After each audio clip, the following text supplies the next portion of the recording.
Pradesh when it comes to any kind of tech interventions in all aspects, but especially also in governance.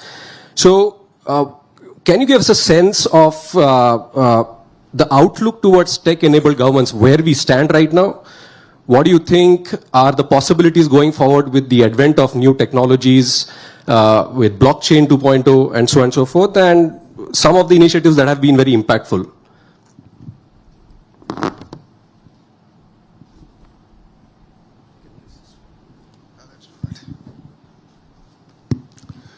Thank you very much. Thank you for having me here. You pretty much answered the first question with explaining about Manamitra, so I'll not go back to it.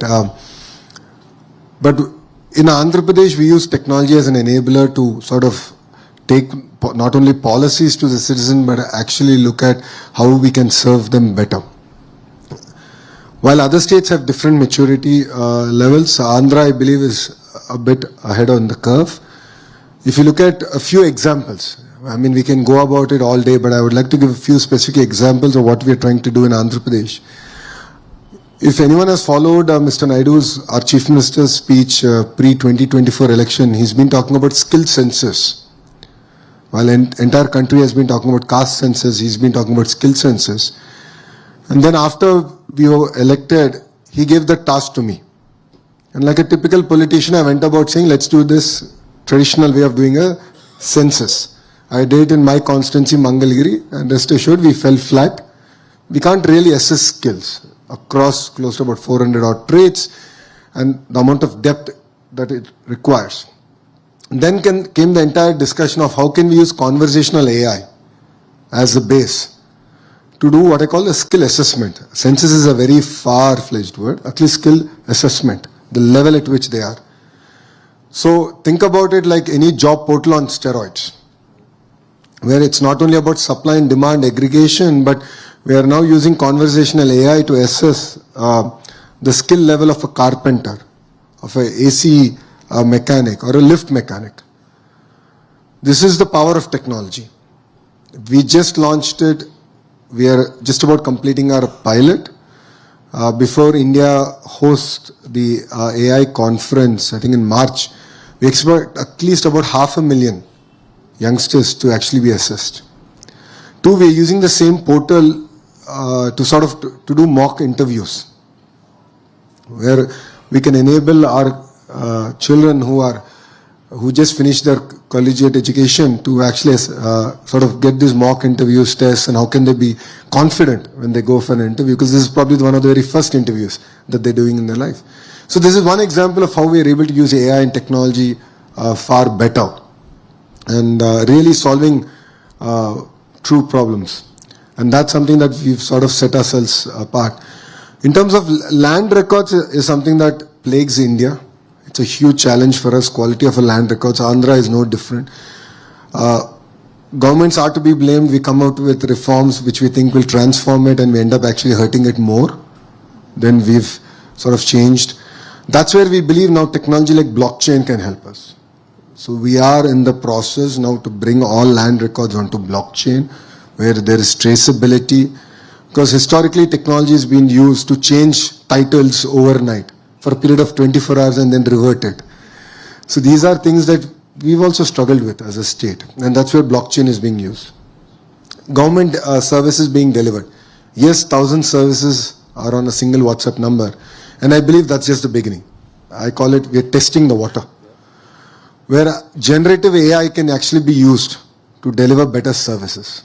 And with a familiar platform. With a very familiar platform. India runs on WhatsApp. My life runs on WhatsApp. And we can actually build this out. And this is where I believe what Andhra is doing is actually creating a platform tomorrow that we can actually take it to the national level. And that's the kind of work that we're doing. And this is just the beginning of what I believe that technology and governance can truly transform things. Wonderful. Now, since you mentioned the land issue, I think when in the last 1 year, we have been a lot of news flashes we received that Google is attracted to Andhra Pradesh, TCS was attracted to Andhra Pradesh. So I don't want to ask you about the secret sauce, what got them there. But in terms of the policy that you have adopted, especially the lift policy. If you can elaborate a bit on that. How and as you rightly pointed out, that land acquisition and land records have been a big bottleneck for our development. So how Andhra Pradesh is looking at that, being a state subject, Andhra Pradesh, what policies Andhra Pradesh has adopted, whether technology interventions have been used there to enable, such large corporates to enter the market, enter the state and have the right access when it comes to land, and land should not become a bottleneck. I think that has been your flagship policy. So, two questions. I'll answer the first one. Why Andhra Pradesh? Three distinct reasons. One, we have a leadership with proven track record. Mr. Naidu, our Chief Minister, requires no introduction. He's built Cyberabad. He's doing that magic all over again in Andhra Pradesh, this time decentralized. Number one. Number two, speed of doing business. So once we agree that project is going to be done in Andhra Pradesh, it no longer is an entrepreneur's project, it becomes a shared vision. So we live, we dream, we work with them in terms of execution. That's how we got ArcelorMittal to do India's largest steel plant in Andhra Pradesh, Google's data center project, and various other initiatives. Third, we have double engine bullet train sarkar. Yeah. Quite a few governments have double engine sarkars, we have double engine bullet train sarkar. So we have Namo, Naidu ji and Modi ji together. So both of them together are there. That's why I say we have double engine bullet train sarkar, and we're able to positively move policy at the national level in the interest of the nation and the state. And this is not new to our party. Though we are a regional party, we've always had India at heart. Yes. If you look at the way we worked with Vajpayee ji, under his leadership, Mr. Naidu contributed a lot in terms of policy reform at the federal level, central government level. And this is the same role we are playing all over again under the leadership of Honorable Prime Minister Narendra Modi ji. So three distinct reasons why we are able to attract investments. Coming to lift policy, this has been I must say, a mildly controversial policy. This is a bold decision, and this is where all of you should really look at things in a very hard way. So when I became the IT minister, whenever I used to meet an entrepreneur, they used to say, yes, you have talent. Yes, you'll give me water, you'll give me power, I understand that. Yes, Andhra has land, but Andhra's land is expensive. And this was one conversation I had in last Davos with Cognizant. And they said, see, I would love to come to Visakhapatnam, but your land is expensive. I know you have land, but it's expensive. So what can you do for me? So I took Ravi, the CEO, to the side and said, I'll do it in 99 paise. And this did not back then have the backing of my chief minister. But I knew that if I clinch Cogsy, he will agree to it. So this was my promise to Ravi, saying that I'll give it to you at 99 paise. It's not a lease, it is not per acre, it's whatever extent of land you need. And we have a rule, we have to create 500 jobs for every acre of land we give. As long as you deliver on that promise, I'll give it to you at 99 paise. I went to the cabinet, I fought for it. My chief minister challenged me saying, just because you give land at 99 paise, do you think you can land companies? I said, I believe it. I fought for that initiative. As a one-off, we did it for Cognizant, and that opened floodgates. And then I realized that quickly we need a policy now. It needs a framework. Because we've done that for IT companies. Whilst other companies like ArcelorMittal has taken land at market value. So it's about the kind of jobs that you create. Because see, IT, for every IT job, there are 5 indirect jobs that get created. So it's a huge economic multiplier in that sense. Whilst other companies have different ratios in terms of economic activity they can do. Another company that we've done this with is in space. There's a company where they came and the entrepreneur said, we can't do it at this price, but you should give it to us at lower price. We did it. Because we believe that they were the catalyst for the entire space city ecosystem. So this is where, as all of us are here discussing about policy, it requires a certain amount of boldness and your ability to back that policy. And the beauty is, policies are already stood the test of judiciary. So there were people who went to the court, filed a public interest litigation, and the court threw it out saying that it is in the interest of public. And now there's a clear policy in place. So that's what makes, again, Andhra Pradesh very unique, and the leadership of Mr. Naidu very unique. Brilliant. And one point I would like to add what I've heard about the speed of doing business. I mean, one area is about, we often talk about ease of doing business. But I think in India, from the government side, the speed of doing business or speed of supporting business is also very crucial.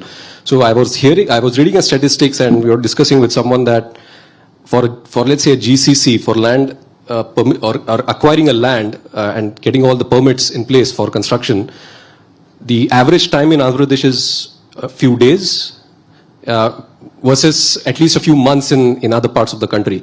So I think the boldness with which the government is moving forward is really commendable. If you can elaborate a little more on the speed of doing business and some instances that you have when it comes to technology, how technology is being used to improve the speed of governance, speed of supporting businesses. I think that will also enlighten the audience. So this entire speed came about in a car where I was driving Chandraji back to the airport. So the chairman of Tata Sons, sir, is vice chairman of our economic council. So as soon as our government came in, he came to call on the chief minister. So I was driving sir back to the airport. I said, because I won't get 45 minutes with him otherwise. So I said, chalo, let me now get in the car, let me talk to him. So I said, what is your advice to me? I asked Chandra sir, what is your advice to me? He said, speed. Because today, even a medium enterprise is investing thousands of crores in capital expenditure. And a 6-month delay in government inefficiency is going to throw the entire business plan out. Now think about it from Tata's perspective. We are doing billions of dollars of investment. Said speed is what you should deliver. And when I came back and I briefed the Honorable CM, this was the advice given. He started living, breathing it day in, day out. And he's made it our culture. So we all started talking about it. Every minister, every bureaucrat. It's now ingrained into our head that speed is what should differentiate us from other state governments. That's the first thing. So the culture is very important. While technology, WhatsApp or in website is there, if the government does not believe in it or the bureaucrats don't believe in it, if the culture is not there, you're going to fail. So the first ingredient is the culture, and that I believe we got it right. Technology bit, I believe we should do more. Well, yes, we have a single portal, we have a Manamitra where a lot of permissions are given. Now we are looking at every regulation, and I'm working with industry leaders to give me feedback. So I'm looking at, the head of logistics, India's best logistics player, to give me input. Ki boss, how do I relook at my entire regulation around it? How do I transform my RTA better? So we are going with it very systematically of transforming every regulation that is there, every act that is there. And we want to lead the reform from the front. And again, that makes us very unique. The third bit is WhatsApp. So I'm on close to about 26 groups, WhatsApp groups. These are not your family groups, these are actually business groups. So we have one for ArcelorMittal, we have one for Google. So all major investments in Andhra Pradesh are personally tracked, monitored. I update to the global leadership of these companies that here is the status report. We are heading to Davos, we are meeting with all these companies. I'm going with my notes because if you look at certain entities like Tata's, right, they're investing across sectors from data center to solar cell manufacturing. So I go to Chandra sir with an update. Because, these are all the businesses, this is the status update, these are the timelines. So we have a very regimented approach, a very private sector bent of mind in that sense, of how we should not only sort of sign an MOU, but actually ensure that these projects are grounded. And all of you will be surprised, we actually don't have an MOU with ArcelorMittal. We don't have an MOU. We said it's waste of time. It's a waste of paper. And Aditya and I agreed about Andhra Pradesh on one Zoom call. So as soon as our government came in, I heard that ArcelorMittal was looking for an alternative location. I knew Adit for a long time, so I reached out to him. He said, okay, let's do a Zoom call. He had 3 specific asks. 2 of them had to do with the government of Andhra Pradesh, 1 with government of India. So our call was at 6:30 in the evening. And I said, normally I meet the Honorable CM in the morning at about 9:30. I said, I'll talk to him. I'll give you an update. 10:30, I said, all 3 are done. It's our responsibility to do it. And literally, after a Zoom call on one WhatsApp message, we clinched it. EC clearance is expected this week. This month or Feb, we're going to lay foundation to India's largest steel plant. So land is done. So we got the land, incentive package is agreed, they have paid for the R&R package, environmental clearance is now coming in. All this done in about 15-16 months. Again, Google is a great example. They wanted some clarity in terms of regulation, taxation. And we worked with our Honorable Finance Minister Nirmala Sitharamanji. So the Honorable Chief Minister spoke to the Honorable Prime Minister, explained why this is not just about Andhra, but this is about India. And how geopolitically we can play a very important role by having data centers on our shore, on our soil. So we were able to do that. We are able to positively influence policy. And it's no longer just about one Google. It applies to Amazon, it applies to everyone else. So that's the kind of positive framework in which we actually work in terms of moving the needle even on the policy side of things. So I want to shift gears regarding the point you made about data centers and moving to your pet project on the Quantum Valley. But before that, one question that came to my mind was you spoke about the deregulation that you're initiating at the state. The central government, in last budget, they have set up a deregulation commission. And I think the central government has also recognized that the path to faster growth and goal towards Vikasit Bharat is how fast we can deregulate a lot of the sectors, decriminalize also a lot of the sectors. And I think the leadership that Andhra Pradesh has taken, there will be a lot of case studies from there. Because I think the center has done a lot of heavy lifting in the last 1 year. Now the states have to do their part by easing regulation. And so kudos to Andhra Pradesh for initiating that. Now, your pet project, the Quantum Valley, Amravati Quantum Valley, I think this has, it's really exciting when we hear about Amravati Quantum Valley. But frankly, including me, I don't think many people are aware what it actually is and what the significance of the Quantum Valley will be for the state as well as for the country. So if you can just enlighten us. I think it will be very unfair to say Quantum Valley is my pet project. Quantum Valley is the pet project of my Honorable Chief Minister. So he called me one day and said, I want to create the quantum ecosystem. And he's talking to me. I'm sitting opposite to him. I went on ChatGPT saying, give me a quick note on quantum computing. Because I honestly didn't know what it was. And I've publicly stated this multiple times. So Mr. Naidu is known to be a very keen listener. So it was IIT Madras, Vice Chancellor gave that input to him that quantum is the next frontier technology. Then he internalized it, he understood it, and then he called his minister. Though a Stanford MBA who had no clue about quantum. And thanks to ChatGPT, I had a quick summary. But then again, in his true spirit, right, Mr. Naidu's energy is very infectious. So he's 75-year-old Chief Minister, but we jokingly say there are 3 25-year-olds in him. That is the kind of energy he has. And then he lives it, he breathes it. And then he'll chase us down. So you'll be surprised. So he'll drop me a message, yeah boss, this is pending, just take a look at it. And then I'll get a reminder exactly after 45 minutes, kaam ho gaya, nahi ho gaya. So that is the speed at which he works and he expects all of us to work. So it's his dream.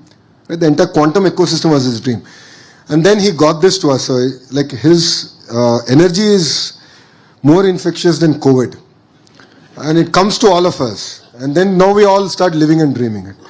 So it started with him. Then we all sat together.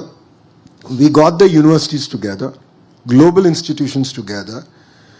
And you'll be surprised that Mr. Naidu managed to convince IBM to bring South Asia's first 150 qubit quantum computer free of cost to Amravati. Free of cost. So this is a project between, again, TCS, IBM, IIT Madras. And we only are doing the enabling mechanism, which is, giving power at a subsidized price or giving real estate at subsidized price. So we can think creatively in terms of building an ecosystem. So bringing the quantum computer is just the beginning. Now Mr. Naidu's challenge to all of us is, boss, India should make its own quantum computer.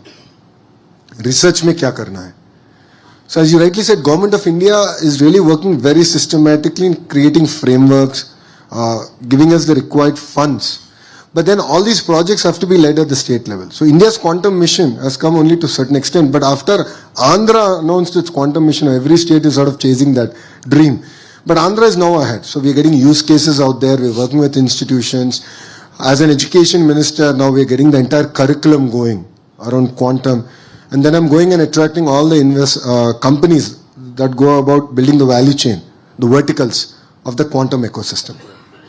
So that's the kind of work that we are doing. And this is not just in quantum. We are doing it with as simple things as glass, building a glass city, space city, electronic city, compressed biogas city, medical devices manufacturing. So we are doing this across almost 22 sectors in a very, very clear, defined way. I think the continued reference to the speed with which the Chief Minister and yourself you are working, I think that also shames a lot of us private sector companies. And we really need to learn from your government how speed matters and how we can implement in our businesses. So when you spoke about the quantum value, you also used the word ecosystem. And I think that is also going to be very key, because when you wish to build a cluster, you need to have the supportive services, not just the manpower, but the other supporting services, which, as you said, becomes an economic multiplier. So we know about Bangalore, we know about San Francisco, where the clusters evolved.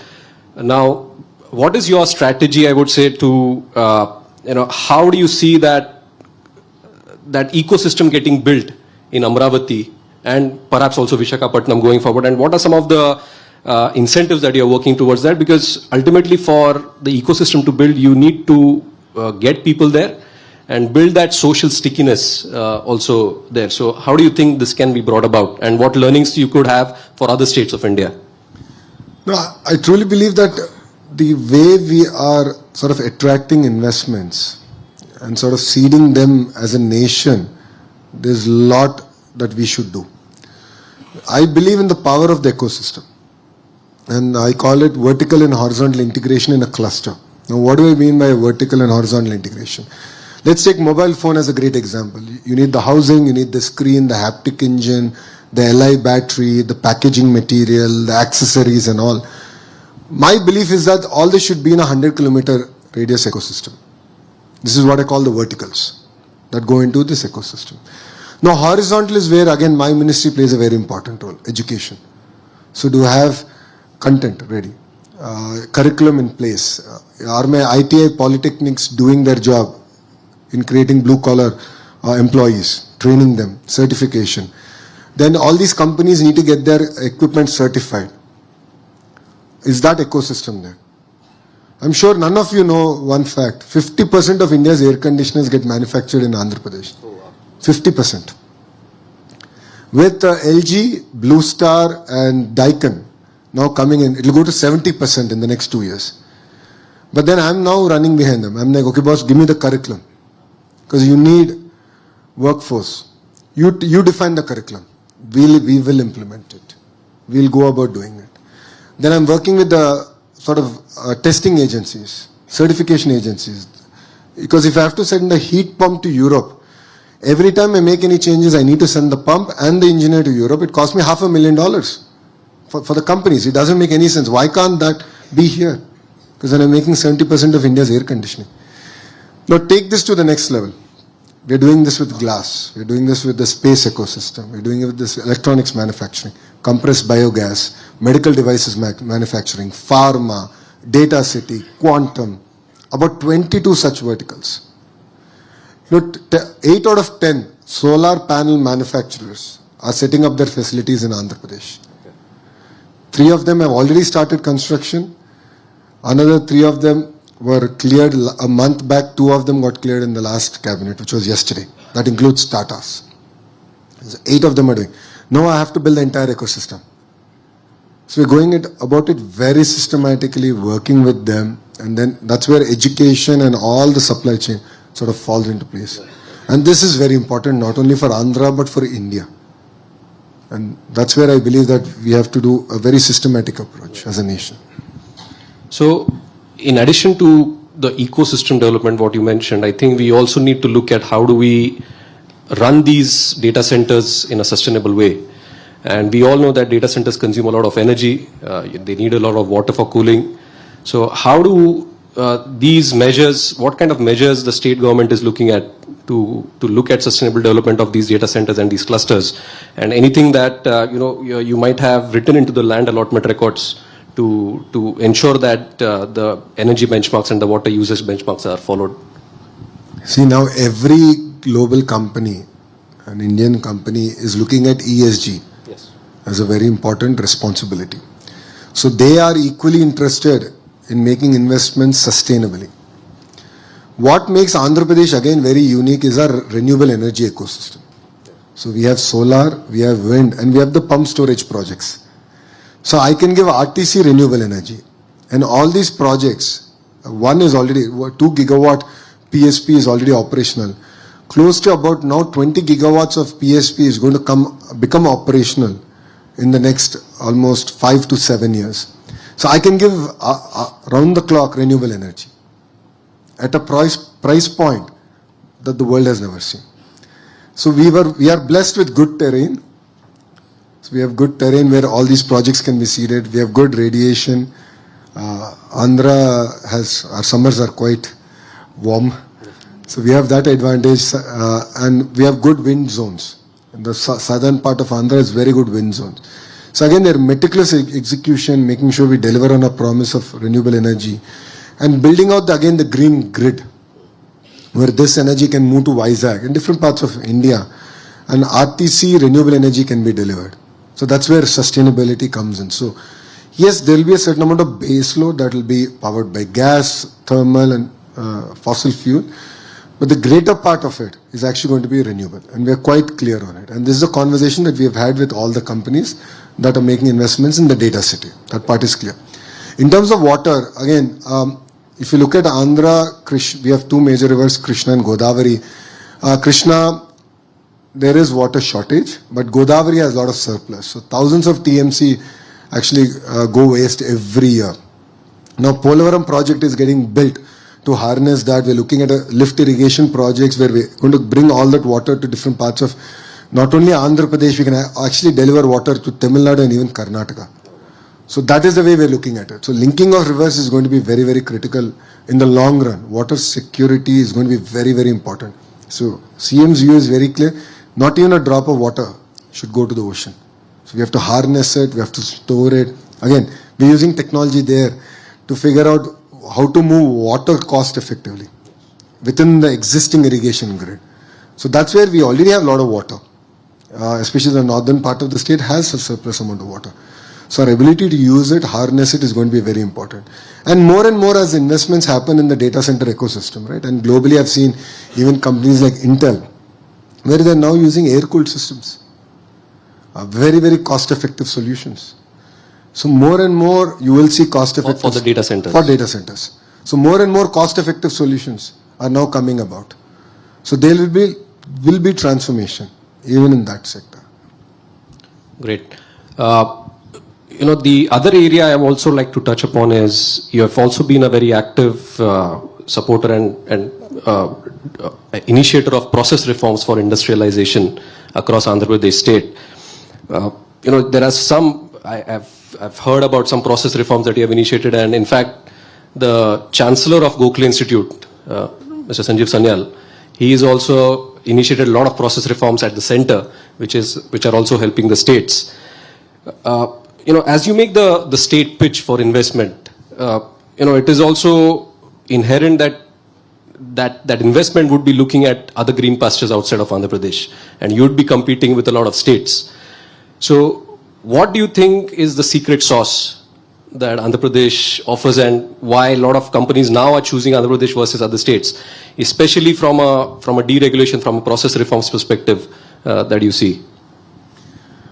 See, when states compete, India wins.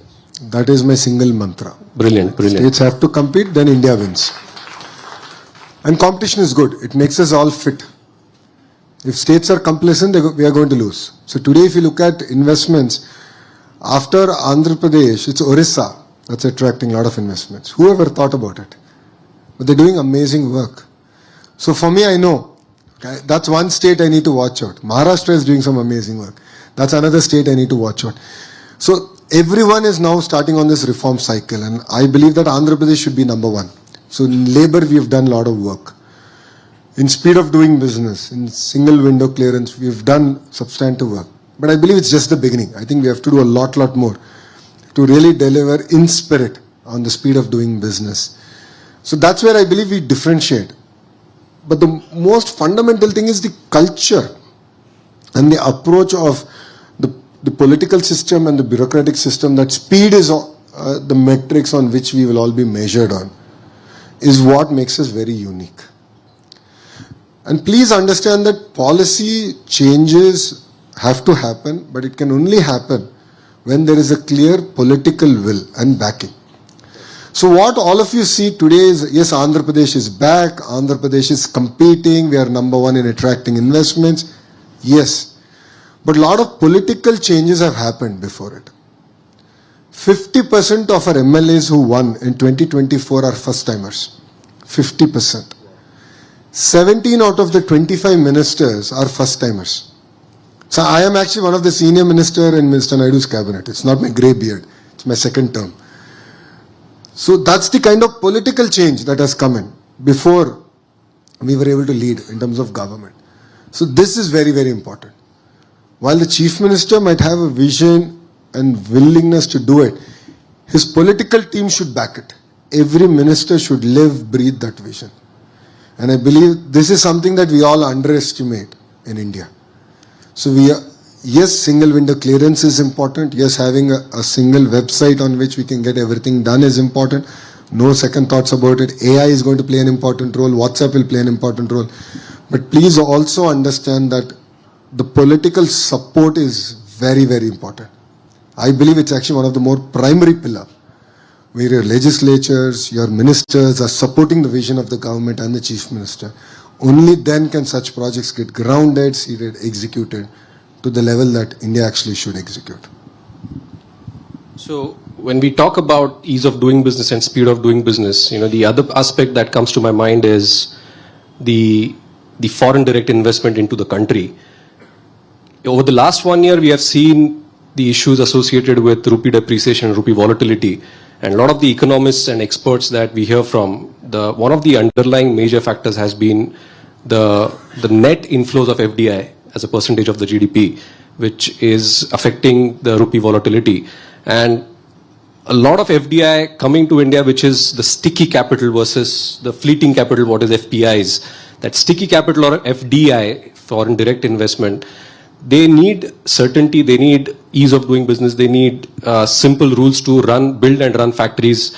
And the center can only do so much. And the states have to do the heavy lifting. They have to pick up the mantle to ensure that FDI comes to the states, which benefits India as a whole. So from your perspective, given your experience with Google, that was a huge investment, a huge proud moment for the whole country. How do you think states should look at attracting FDI? And as you rightly said, when states compete, India wins. So how can more states compete with each other? What states can learn from each other when it comes to attracting more FDI, which will benefit the country and also give some stability to the currency fluctuation that we have seen over the last 1 year? One thing I'm already noticing is states are competing. I think it's very unfair to say if we are not.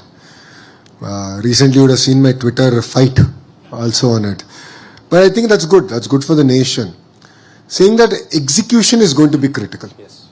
While signing and announcements are great, the political will to ensure that these projects are executed at the pace at which these companies want to do it is going to be critical. So there's greater responsibilities on the state to ensure that that is delivered. Yes. Government of India is creating amazing policies, frameworks. They're willing to relook at regulation. When I went on and spoke to the Honorable Finance Minister, Nirmala Madam, on a certain issue with regards to this particular project that we're discussing, she was extremely positive. She's like, yes, we'll do it. We'll get it done. So they're willing to change. They're willing to listen. They're willing to give guarantee, bring that policy stability that FDI still is looking for. So that's something that's very important. And states are doing it. But I also believe that there's greater responsibility on the electorate.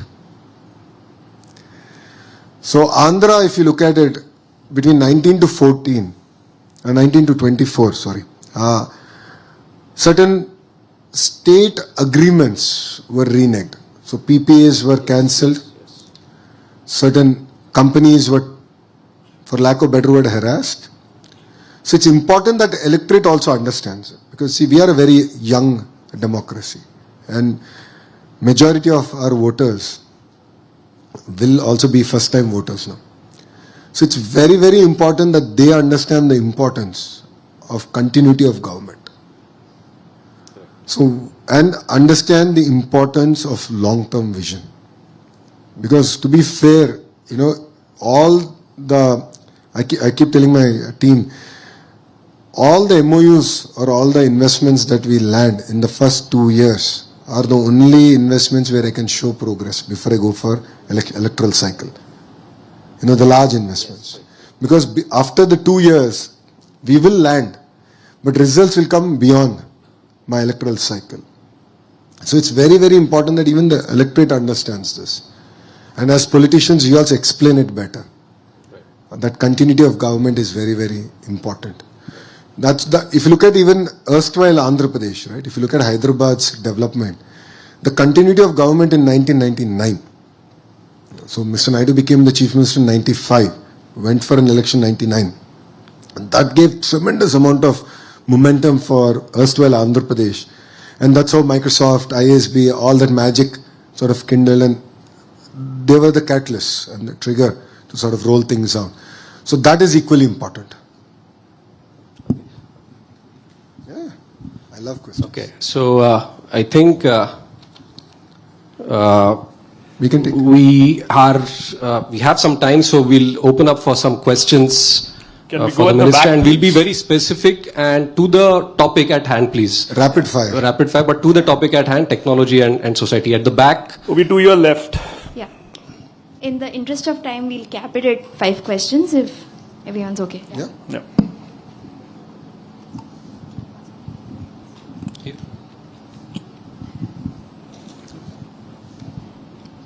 Thank you for the excellent session. I was waiting for this for quite long. I have 3 quick short questions. You have multiple portfolios which you are handling. All these portfolios are selected by you or offered by the CM? That is my question number 1. Sub-question to this is how the combination of all these ministries centered at one place is facilitating the growth of Andhra Pradesh. My second question is how you are leveraging the NRIs from let's say Andhra Pradesh or Telangana in terms of their talent, treasure for the development of Andhra Pradesh. That's my second question. And the third question is, apart from Chandrababu Naidu, like who all chief ministers would you interact for any developmental issues? thank you, sir. So, I'm sure all of you would have read my bio. But one thing all of you should also realize is I always choose the road less traveled. So, in 2019, I chose a constituency that my party has not won since 1985, and I lost. I lost with 5,300 votes. First time electoral debut, I lost.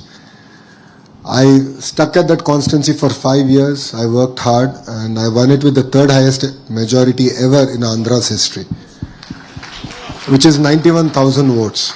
And why am I sharing that with you is, coming to my portfolio, education is a portfolio I chose. And when news came out that I'll be the education minister, a lot of people messaged me, well-wishers called me and said, don't do it.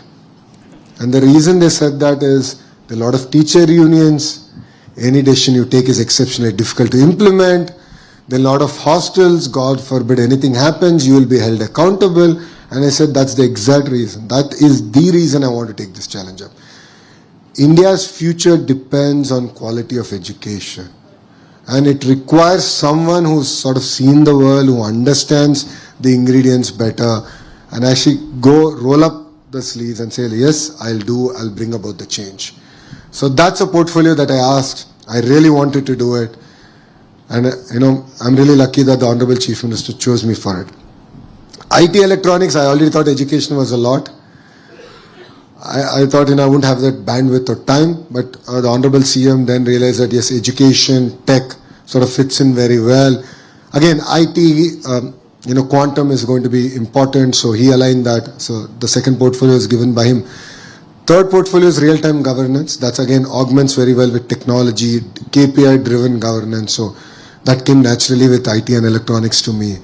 So that's the background in that sense. Is it helping? Absolutely. I'm the chair of a group of ministers to create 2 million jobs. That's an electoral promise that we made. The vertical horizontal integration, education versus ecosystem importance is what I explained. So it really helps. In terms of my interaction with other chief ministers, yes, I've been lucky to interact with other chief ministers at Davos, meeting them at different occasions. So I learn a lot. I remain in touch with them. A lot of them are very kind to guide me when I have questions on certain things. So I think there is a generation of chief ministers today that I see who are willing to share ideas, who are willing to exchange views, or willing to nurture young talent, if I may. I think India is seeing a very new set of political leadership in that sense, and I believe that 2029 will be even more exciting because that change it's just started, and you'll see a lot more youngsters coming in and chief ministers who are willing to exchange ideas in that sense. So I think it will be very unfair to name a few and leave a few out. Thank you. Any question? Yeah. Sorry, one last question. Okay, we'll have to keep it tight. We've been very loyal to the timekeeping so far. 6 minutes. Let's go. Good afternoon, sir. We were talking about society. In that, one of the key projects of the Honorable CM is also the P4 or the Public-Private People Partnership. I found it to be very interesting, and there are a lot of talks around that and an integration of the family benefit management system. So I was just curious on how tech and FBMS is getting integrated into this entire ecosystem. And you talked about the electoral being able to understand all of this, the continuity, and this also involves often a topic about exclusions from certain government schemes, people who are oversaturating it. So how does this entire kind of thing get integrated into a one singular kind of a dream? So that's where my third ministry comes into play, real-time governance. We have something called the data lake, where we don't look at individuals, but we look at family as a unit.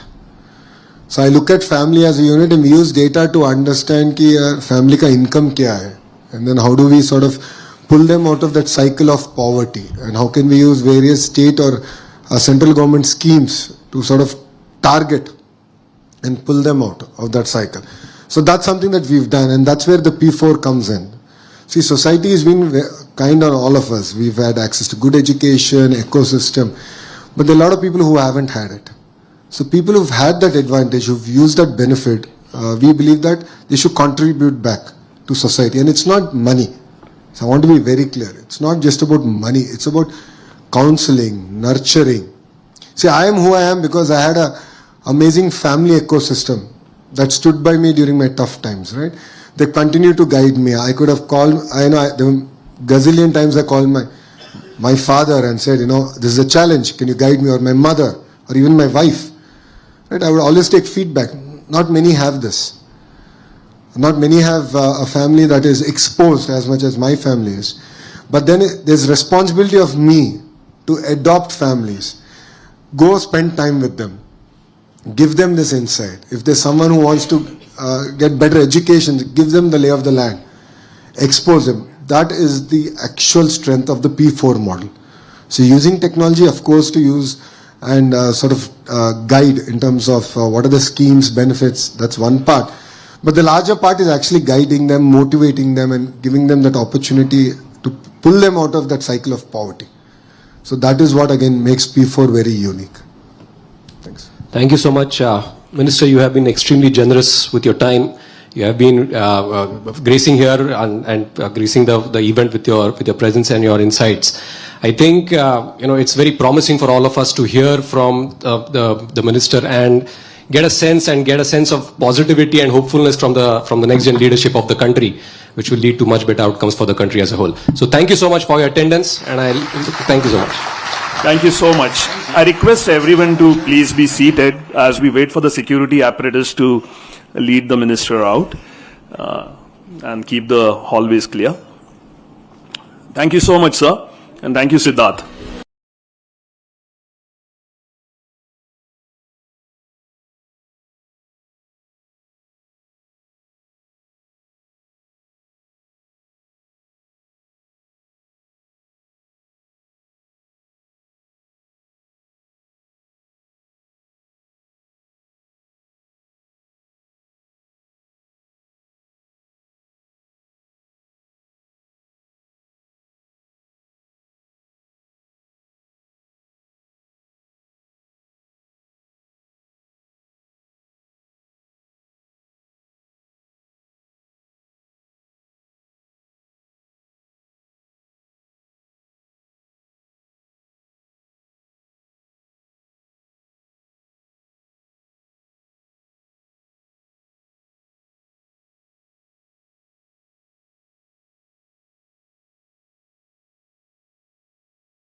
Hello everyone, very good morning. Welcome to Study IQ English. Welcome to the Hindu newspaper class with me.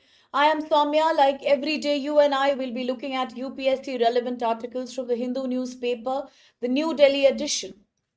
Today, before I show you which 7 articles do we need to analyze from the newspaper, let me quickly welcome all my dear students who have joined the session already, and a very good morning to those who shall be joining now. So very good morning there, Rajendra, Sitaram, Priyanshu, Lisa, Satya, Ritu, Nigi, Santosh, Bulbul, Madhav, Sumed, Prabhav, and many code names out there. Then apart from that, Neelam, Anoop, AB, Ramu, Terukula. Very, very, very good morning. Welcome to the class. God bless you. It's your first lecture, Ritu. Very good morning, Ritu. Great to have you on the platform. We are not just a news discussion platform, but we are a group that supports each other. So, whatever doubts you have, your friends will support you through that. We have a Telegram channel as well.